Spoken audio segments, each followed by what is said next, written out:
warahmatullahi wabarakatuh. Alhamdulillah wassalatu wassalamu ala sayyidi Rasulillah sayyidina Muhammad ibn Abdullah wa ala alihi wa sahbihi man wala. Wala hawla wala quwwata illa billahil aliyyil azim. Subhanaka la ilma lana illa ma 'allamtana innaka antal alimul hakim. Rabbi shrah li sadri wa yassir li amri wa hlul 'uqdatam min lisani yafqahu qawli. Shadd bihi lisani wa hdil qalbi bi jahi Nabi sallallahu alaihi wasallam wa alihi washabihi. Allahumma ya ma'al adam wa ibrahim 'allimna ilma ma yanfa'una wa anfa'na bima 'allamtana wa zidna fahma wa zidna ilma warzuqni fahma. Hadirin sekalian, masih di awal kitab Khosais Ammah li Ummah Muhammadiyah, yang mana awal yang pertama raful isir, yaitu diangkatnya beban-beban yang mana telah dibebankan oleh umat-umat terdahulu tapi sudah dihilangkan oleh Allah Subhanahu wa taala untuk umat Nabi Muhammad sallallahu alaihi wasallam. Karena apa? Karena kemuliaan daripada Nabi Muhammad sallallahu alaihi wasallam. Jadi diringankan oleh Allah Subhanahu wa taala beban-beban syariat umat terdahulu, tidak ada lagi untuk syariat umat Nabi Muhammad sallallahu alaihi wasallam. Sampai ke yang nomor 12, yaitu tahrimus shalah alaihim illa fi mawadhi'ah makhsusah. Diharamkan salat atas mereka kecuali di tempat-tempat yang khusus. Di tempat-tempat yang khusus. Wa dzalika anna man madha minal umam, dan yang demikian itu umat terdahulu kanu la yusalluna illa fi amakin makhsusah. Mereka itu enggak salat kecuali di tempat-tempat yang khusus. Kalbiyah, seperti apa? Dia jamak dari bi'ah, yaitu gereja.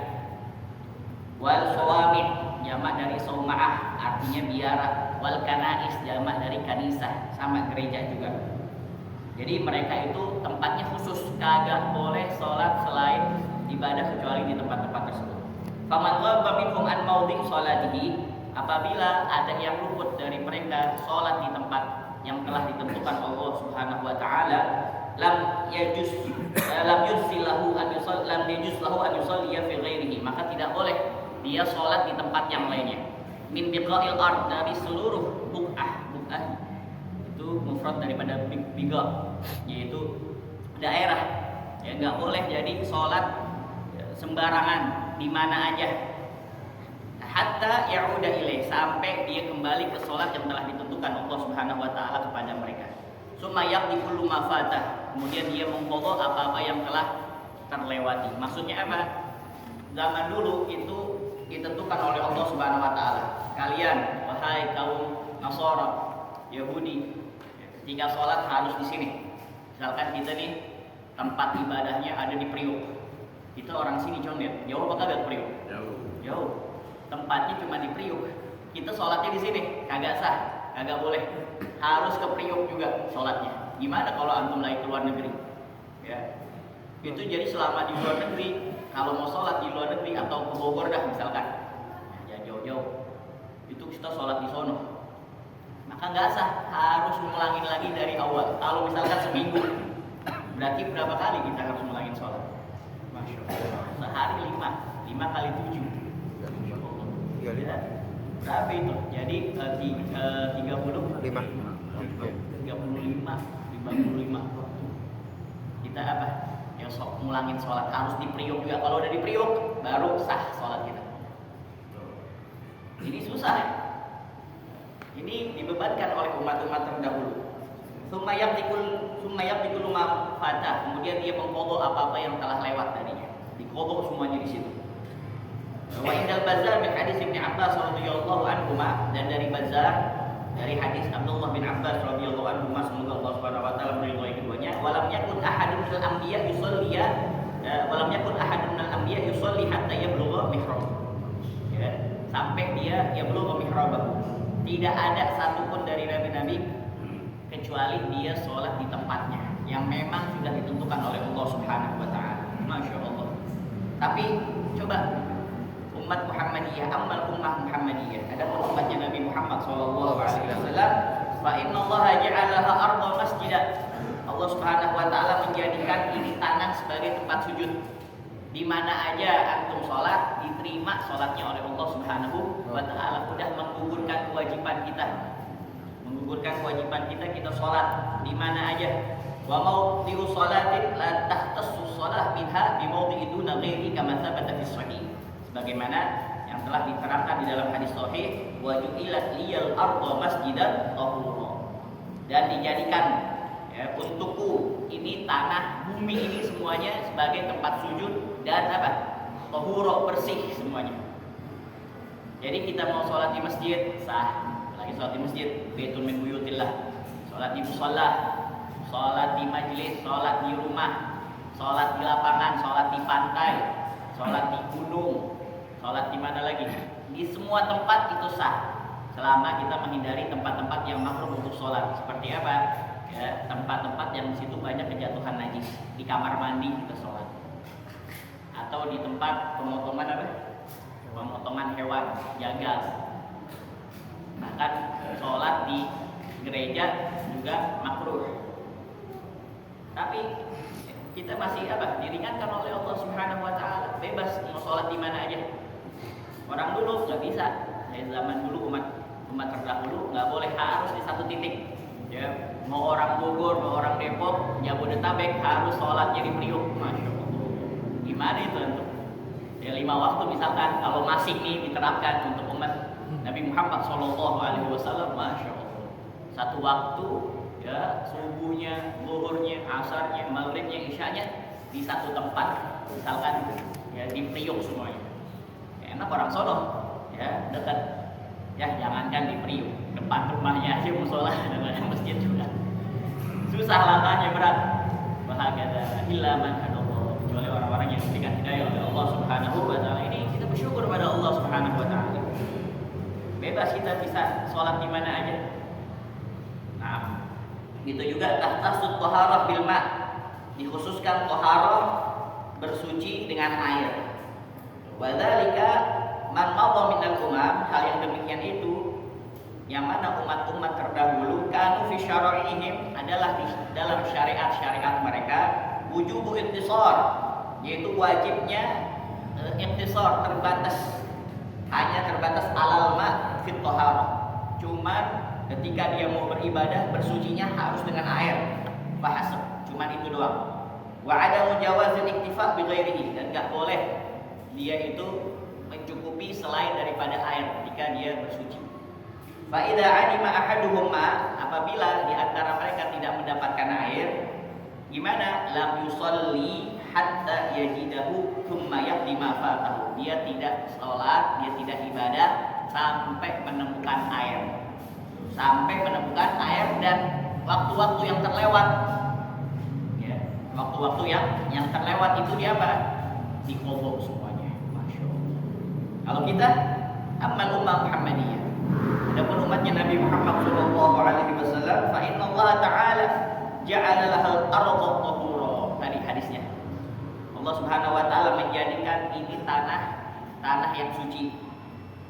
Fa ayyuma rajulin ata shalah wa lam yajid ma, siapapun orang tersebut, fa ayyuma rajulin ya atas sholat, dia datangin sholat, maksudnya ingin sholat, ingin beribadah, walam yajid ma'an, dia nggak menemukan air, maka dikasih solusi oleh Allah Subhanahu wa taala, wajadal arda tahuran, dia bisa mendapatkan ini tanah semuanya menjadi apa? Suci. Kama sabata fi sahih. Jadi bisa untuk tayammum. Kalau orang dulu syariat ya, nabi-nabi sebelumnya untuk umatnya nggak bisa, harus dengan air. Kalau kita di sini Indonesia enak, ya alhamdulillah airnya masya Allah, ya lancar jaya, masya Allah, tabarakallah. Coba kalau di Yaman, itu susah juga air, tapi khusus di Tarif memang diberikan anugerah oleh Allah Subhanahu Wa Taala, dapat doa dari Sayyidina Abu Bakar, airnya dibanyakan, begitu juga ulamanya diperbanyak seperti rumput-rumputan, ya, yang tumbuh terus menerus. Karena waktu itu membantu Sayyidina Abu Bakar untuk memerangi orang-orang yang murtad, begitu juga orang-orang mani zakat, orang-orang yang tidak mau membayar zakat. Didoain sama Sayyidina Abu Bakar Siddiq radhiyallahu taala.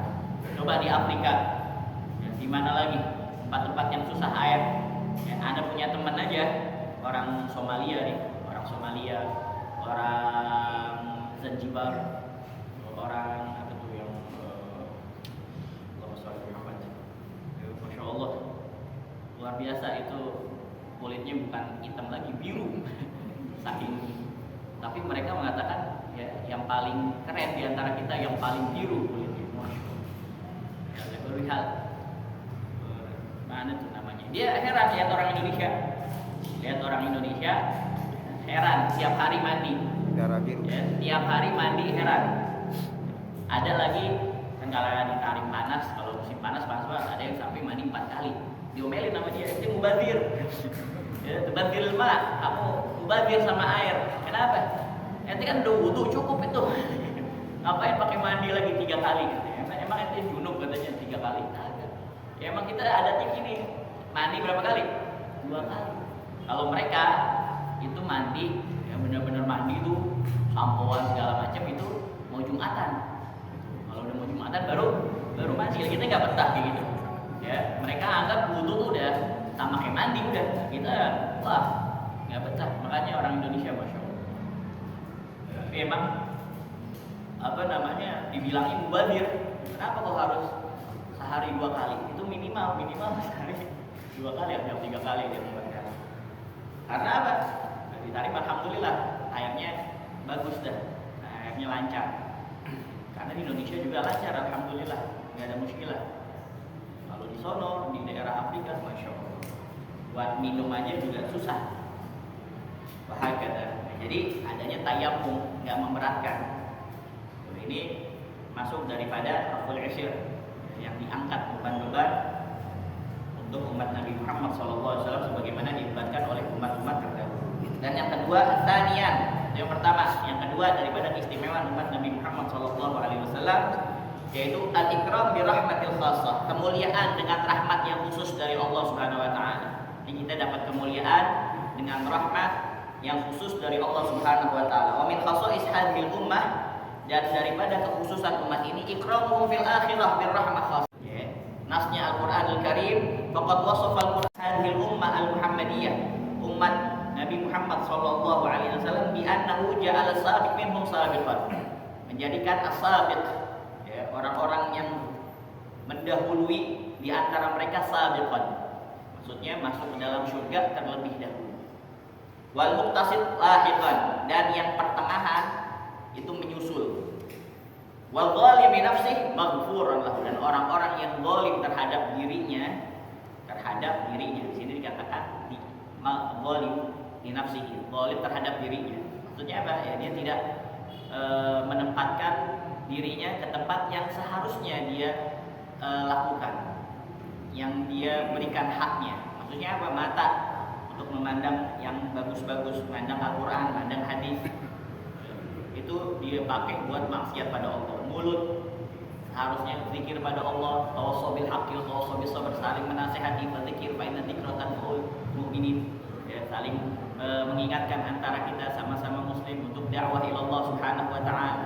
Kita kan semuanya dai, kita ini semuanya mendakwah. Mau profesinya apapun tetap kita harus dai. Karena kalau kita menjadi dai, tandanya kita termasuk kuntum khairu ummatin ukhrijat linnas, sebaik-baiknya manusia yang dilahirkan, diciptakan oleh Allah Subhanahu wa taala ke dunia ini. Kalau ta'muruna bil ma'ruf wa tanhauna 'anil munkar, menyuruh untuk kebaikan, mencegah daripada kemungkaran, nah itu dai ila Allah. Profesinya apapun harus kita jadi dai.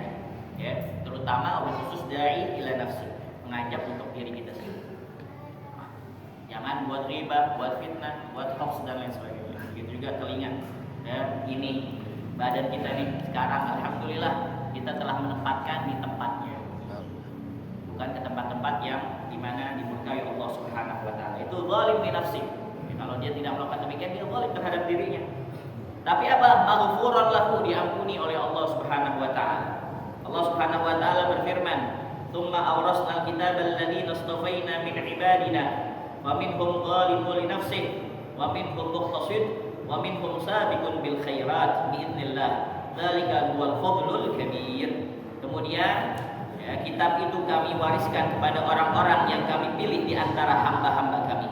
Faminhum zalimun li nafsihi, lalu di antara mereka ada yang zalim terhadap dirinya sendiri, ya, terhadap diri mereka sendiri. Wa minhum muqtasid, dan di antara mereka pertengahan, Wa minhum sabiqun bil khairat biidznillah. Dan di antara mereka ada pula yang lebih dahulu berbuat kebaikan dengan izin Allah Subhanahu wa taala. Dzalikal huwal fadlul kabir. Yang demikian itu adalah karunia yang amat besar dari Allah Subhanahu wa taala. Wa dzalika bi fi'lil wajibat. Dan demikian itu karena mereka melakukan perbuatan-perbuatan yang wajib terlebih dahulu, kemudian mereka meningkatkan dengan perkara-perkara yang sunnah dan meninggalkan sesuatu yang haram dan sesuatu yang makruh. Dan yang demikian itu min ikhtiyar li hadhil ummah, ini termasuk daripada kekhususan umat ini, huwal fadlul kabir alladzi la yudanihi fadl, yang mana tidak diberikan kepada umat-umat terdahulu. Makanya jannatu adni yadkhulunaha yuhallawna fiha min asawira min dhahabin wal lu'lu aw libasuhum fiha harir. Bagi mereka apa? Surga Aden. Mereka masuk ke dalamnya. Di dalamnya mereka diberi perhiasan dengan gelang-gelang dari emas dan dengan mutiara dan pakaian mereka di dalamnya adalah sutra. Wa qalu alhamdulillahilladzi adhaba annal hazan inna rabbana laghafurun syakur. Dan mereka berkata, segala puji bagi Allah Subhanahu wa taala yang telah menghilangkan keluh kesah duka cita dari diri kami. Sesungguhnya inna rabbana laghafurun syakur. Sungguhnya Allah Tuhan kami benar-benar Maha Pengampun lagi Maha mensyukuri. Alladzi ahallana daral mughamati min fadlihi la yamassuna fiha nasab wa la yamassuna fiha lughub. Yang mana menempatkan kami dalam tempat yang kekal di surga dari karunia Allah Subhanahu wa taala, min fadlihi la yamassuna fiha nasab, yang mana di dalamnya kami tidak merasa lelah, wala yamassuna fiha lughub, dan tidak pula merasa lesu. Sama, enggak merasa letih, lelah, lesu. Itu surga enak aja, darul farah wasurur, tempatnya bahagia, tempatnya kesenangan itu di surga. Kalau di dunia darul nasab mut'ah, tempatnya letih, lesu, capek itu di dunia. Hanya kalau kita teman kita bilang anak pengen senang mulu, nggak ada. La husnul yadum wala sururun yadum, nggak ada yang namanya senang terus-terusan dan sedih terus-terusan, nggak ada. Tapi malahan banyakkan senangnya daripada sedihnya. Itu nggak ada. Kalau kita pengen bahagia terus, ya itu adanya di mana? Di surganya Allah Subhanahu wa taala. Bahagia. Wa ma'na hadza, maksud daripada ayat ini, annal haqqa subhanahu wa ta'ala, bahwasanya Allah Subhanahu wa ta'ala qassama hadhil ummah, membagikan umat ini, umat Nabi Muhammad sallallahu alaihi wasallam, ila thalathati anwa, ke 3 macam. Ada 3 macam umat ini. Yang pertama apa? Al-awwal asyara ilaihi biqaulihi, yang pertama yang diisyaratkan oleh Allah Subhanahu wa taala dengan firman Allah Subhanahu wa taala, faminhum zalimun li nafsihi. Mereka, di antara mereka yang zalim terhadap dirinya mereka sendiri. Wa huwa apa? Al-mufarrid. Al-mufarrid farrata yufarridu. Farrata yufarridu, lalai, luput, abai. Kalau farrata yufarridu artinya apa tadi? Lalai, abai, luput. Ada juga afrata yufridu. Makanya ifrat tafrid. Kalau afrata yufridu artinya apa? Melampaui batas, berlebihan. Makanya kita nih yang pertengahan, la ifrat wala tafrid, kagak melampaui batas, ya, kagak kurang, hingga luput. Wa huwa al-mufarrid fi fi'li ba'dil wajibat, yang mereka itu lalai atau abai di sebagian hal-hal yang diwajibkan oleh mereka. Itu faminhum zalimun li nafsihi. Zalimun li nafsihi. Al-murtakib li ba'dil manhiyat, yang mana mereka al-mukhalif, murtakib, yang melanggar sebagian daripada apa-apa yang dilarang oleh Allah Subhanahu wa taala. Wa huwa alladzi khalaqa 'amalan shalihan wa akhar sayyi'an. Yang mana mereka itu yang menyampur adukan antara amal soleh dengan amal buruk. Mereka zalim li nafsihi, ini golongan yang pertama. Ini kita posisikan diri kita di sini. Kita yang termasuk golongan yang mana nih? Karena nggak keluar dari ini.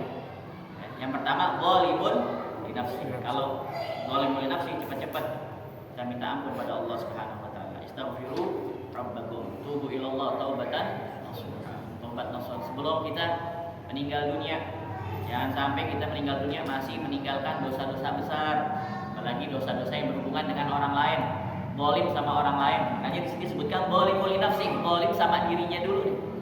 Ya, kalau sama orang lain, sama dirinya sendiri aja dia, ya, dia nanti maghfur, nanti rinci. Lagi kalau zalim sama orang lain lebih parah lagi, lebih berat lagi nanti siksaannya. Terus atsani, ya, yang kedua di antara macam-macam umat Islam ini, umat Muhammad sallallahu alaihi wasallam, asyara ilaihi biqaulihi, yang disyaratkan ya, dengan firman Allah Subhanahu wa taala, minhum muqtasid, yang ada di pertengahan. Siapa? Wa huwa al-mu'addil wajibat at-tarik lil muharramat, yaitu yang mengerjakan perkara-perkara yang wajib, sholat 5 waktu, puasa bulan Ramadan, dia bayar zakat kalau sudah haulnya, kalau udah dia mencapai nisabnya. Wa huwal mu'addil wajibat, yang mana melaksanakan kewajiban-kewajiban dia sebagai seorang hamba, sebagai seorang ayah kepada anaknya, sebagai seorang suami kepada istrinya. Itu kewajiban-kewajiban dia. At-tarikil muharramat, yang meninggalkan hal-hal yang diharamkan oleh Allah Subhanahu wa taala. Wa qad yatruku ba'dul mustahabbat, tapi ya, terkadang dia meninggalkan hal-hal yang sunnah.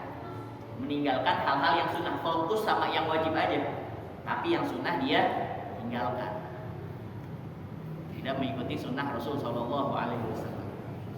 Wa yaf'alu ba'dul makruhat, begitu juga dia melakukan hal-hal sebagian yang yang makruh, yang tidak disukai oleh Allah Subhanahu wa taala. Jadi dia sering meninggalkan sunnah.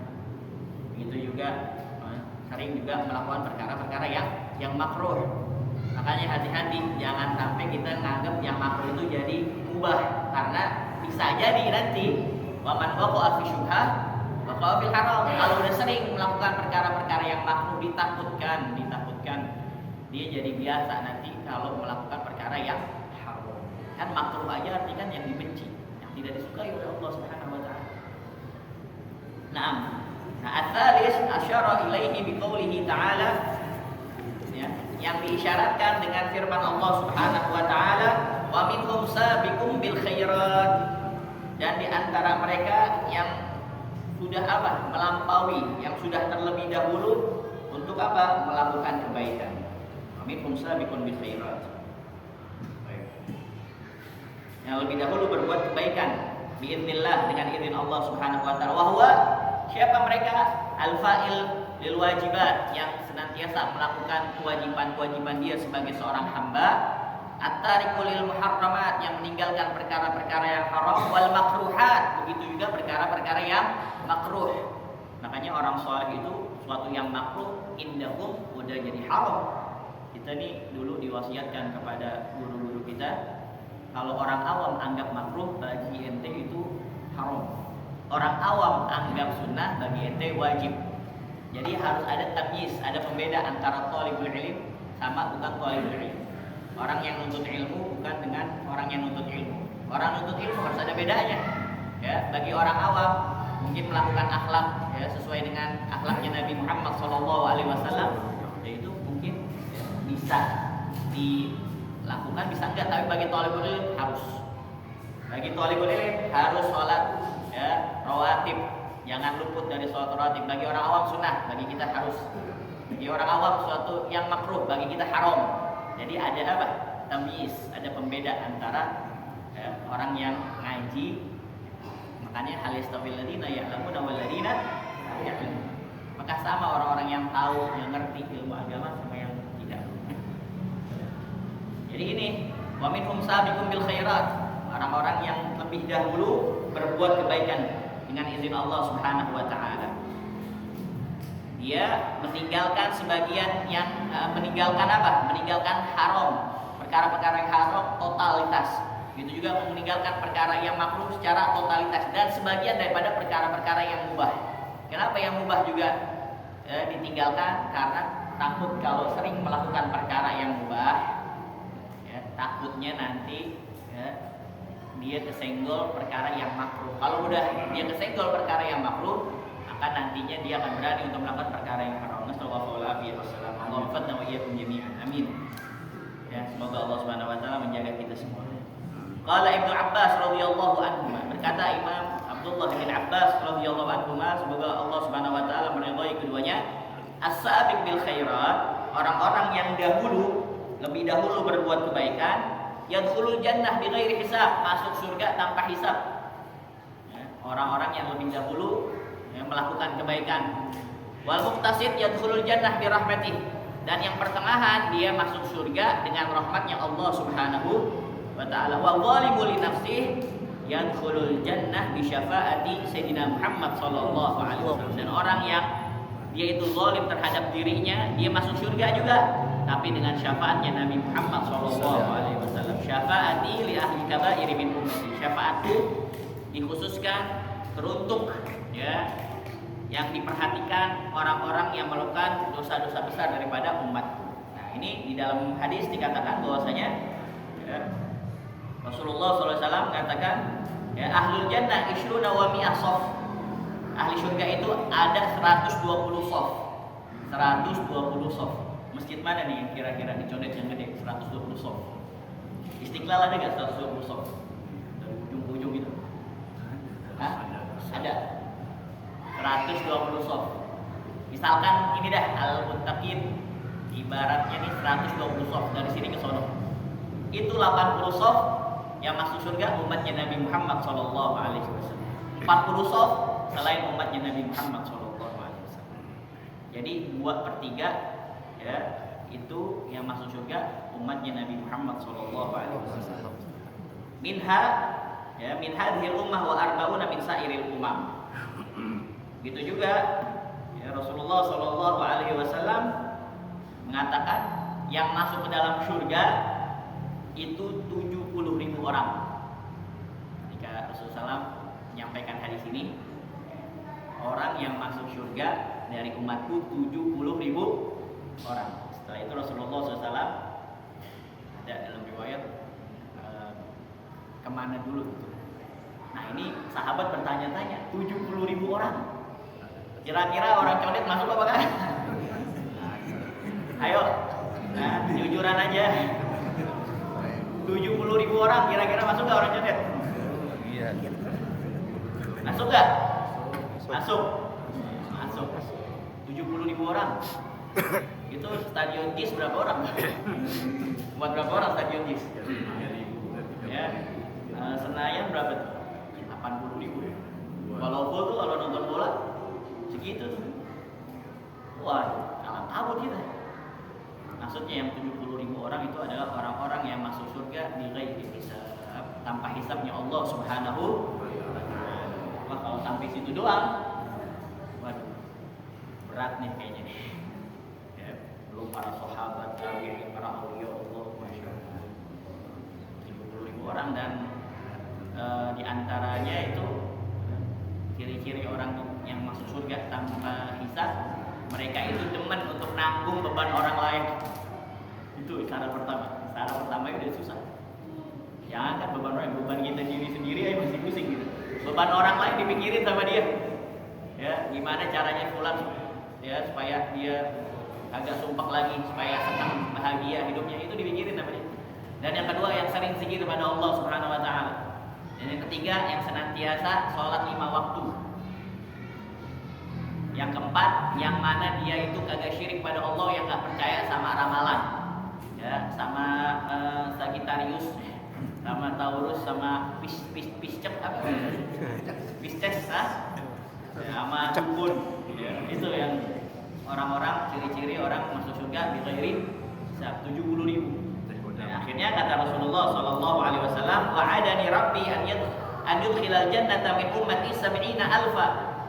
Allah Subhanahu wa taala berjanji kepadaku untuk memasukkan 70.000 orang dari umatku tanpa hisab, ya la hisaba alaihim wala azab, tidak dahulu dihisab dan juga diazab. Ma'akuli alfin sab'una alfan, dan dari setiap 1.000 bersamanya 70.000. Dari setiap 1.000 yang 70 nih yang bighairi hisab, ada 70.000 lagi. Dan gak sampai situ, wasalasu hasayat min hasayatihi, dan juga 3 genggaman dari genggaman Allah Subhanahu wa taala. Makanya enggak ada yang tahu kecuali Allah Subhanahu wa taala. Intinya ya, 2/3 ya, semua manusia masuk ke dalam surga itu umatnya Nabi Muhammad sallallahu alaihi wasallam. Nah, kalau udah kayak gitu kira-kira kita bisa gak? Ada potensi gak? Ya, antum gak yakin banget? Amin gitu. Amin. Rabbana wajma'na wahbaban lana bidarikal firdausi ya rajwana. Ini pilihan kita sendiri, kita mau jadi suada atau asyqiya. Pilihan gimana? Diri kita sendiri, kita yang pilih. Ya, kita mau jalannya jalan para nabi, war rusul, wasyuhada, wassalihin, kita menentukan sendiri di dunia ini. Ya, dunia pilihan kita. Ya, mau ikut jalan yang mana? Bahaya. Jadi ini 70.000 orang-orang yang masuk dalam surga bighairi hisab, tanpa hisab wala adab, langsung masuk surga. Naam. Famin dzalika rawahu Imam Ahmad bi sanadi an Abi Darda.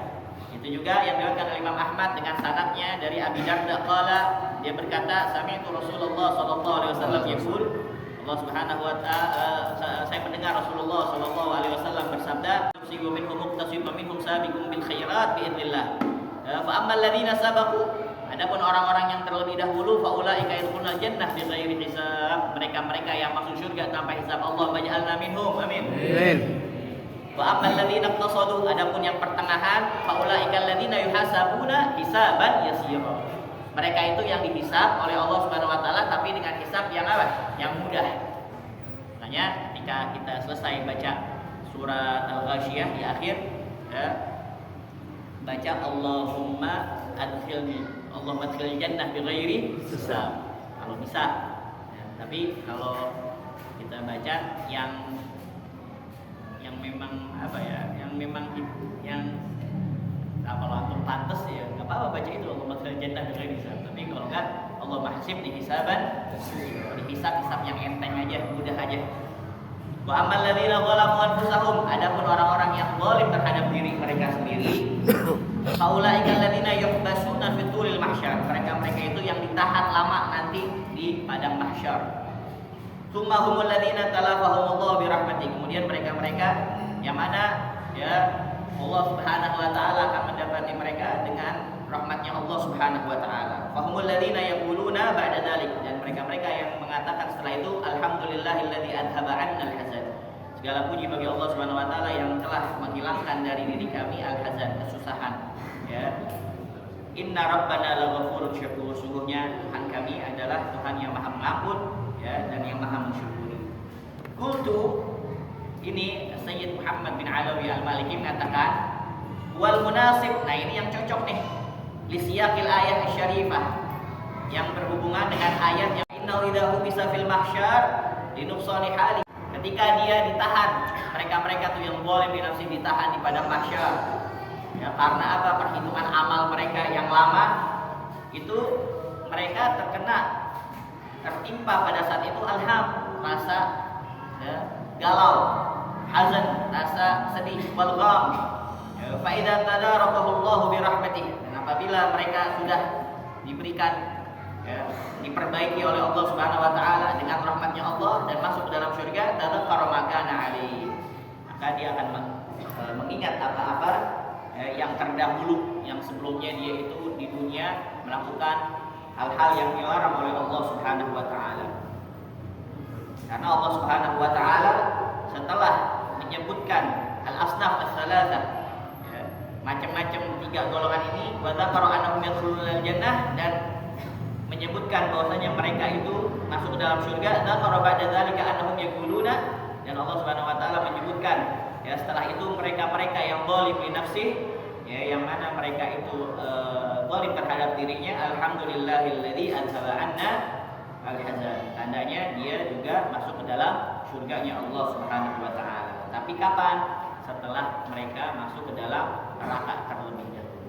Ya, dicuci dulu, dibersihkan oleh Allah Subhanahu wa taala. Tadi tadarakullah, ya tadarakahullah, tadaraka ya tadaraku, dibersihkan, diperbaiki, dikoreksi dulu, disucikan oleh Allah Subhanahu wa taala baru masuk ke dalam surga. Antum coba baca di Ad-Daibai ya, thulutsu yadkhuluna al-jannah bighairi hisab, sepertiga masuk surga tanpa hisab. Makanya di situ kita baca Allahumma ja'alna minhum, ya Allah jadikanlah kami termasuk mereka-mereka yang masuk surga tanpa hisab. Walaupun kita mandang diri kita kayak nggak pantas ya, kayaknya nggak pantas, karena juga tadi di antara syarat-syaratnya itu berat banget. Di antara syarat-syaratnya mau menanggung beban orang lain. Kalau dia mau menanggung beban orang lain, tandanya dia suka membantu orang lain. Bahaya. Itu juga ya, sering zikir pada Allah Subhanahu wa taala, karena orang munafik itu la yadhkurunallaha illa qalila, enggak zikir pada Allah kecuali sedikit doang. Nah, dan mereka-mereka orang yang tawakal pada Allah Subhanahu wa taala, ridho dengan ketentuan dari Allah Subhanahu wa taala. Itu ridho pada Allah itu susah. Kalau kita pengen ridho pada Allah harus ikhlas kita ketika dikasih ujian oleh Allah Subhanahu wa taala, cobaan oleh Allah Subhanahu wa taala, itu harus ikhlas benar-benar, enggak boleh geluh sama sekali. Kita balikin, nufawwid amr ilallah, innallaha nufawwidu amr ilallah, innallaha basirun bil ibad. Semuanya kita serahkan, mau yang susah, mau yang sedih, semuanya kita pasrahkan pada Allah. Niat dalam hati bahwasanya ada hikmahnya nanti dari Allah Subhanahu wa taala. Itu syarat-syaratnya orang yang masuk di ghairi hisab. Itu juga ya, orang-orang yang mana mereka itu sulusun ya'tuna bidunubihim fayughfar lahum, sepertiganya mereka datang menuju Allah Subhanahu wa taala dengan dosa-dosa, ada dosa-dosanya mereka, tapi akhirnya diampuni oleh Allah Subhanahu wa taala dengan apa? Dengan rahmatnya Allah Subhanahu wa taala. Dengan rahmatnya Allah Subhanahu wa taala. Nah, yang terakhir nih baru sulutun ya'tuna bidunubihim wal khataya idham. Sampai malaikat, ya Rabbana wajadna amalahu minadz dzunubi ka'amsalil jibal, kami mendapatkan dosa-dosa mereka seperti gunung. Seperti gunung ya Rabb. Banyak banget ini, gimana ini? Ghairu annahum, hanya saja mereka mengatakan asyhadu an la ilaha illallah wa anna muhammadan rasulullah. Makanya di situ kita baca asyhadu an la ilaha illallah wa asyhadu anna muhammadan rasulullah sallallahu alaihi wasallam. Ya, jadi alhamdulillah kita jadikan Allah Subhanahu wa taala ja'alanallahu wa iyyakum min ummati sayyidil mursalin. Jadikan Allah Subhanahu wa taala umatnya Nabi Muhammad sallallahu alaihi wasallam. Maka fadiha min ni'mah, bahwa terus la ilaha illallah Muhammadur Rasulullah, alaiha nahya wa alaiha namut wa alaiha wa biha du'atu insyaallah taala minal aminin. Dengan ini kita hidup pegangannya la ilaha illallah Muhammadur Rasulullah. Dengan ini mudah-mudahan kita mati ya dengan membawa la ilaha illallah Muhammadur Rasulullah, dan dengan itu juga kita akan dibangkitkan oleh Allah Subhanahu wa taala masih dalam keimanan, ketakwaan kepada Allah Subhanahu wa taala. Amin ya rabbal alamin. Sallallahu ala sayyidina Muhammadin wa ala alihi wa sahbihi wa sallam. Walhamdulillahi rabbil alamin. Ya Rasulullah salamun alayka ya rabbi aisyah wa taji rabbi fanfa'na bi barakatihim wahdina al-husna bi hurmatihim wa amitna bi tariqatihim wa mu'afatihim minal fitani ya Rasulullah salamun alayka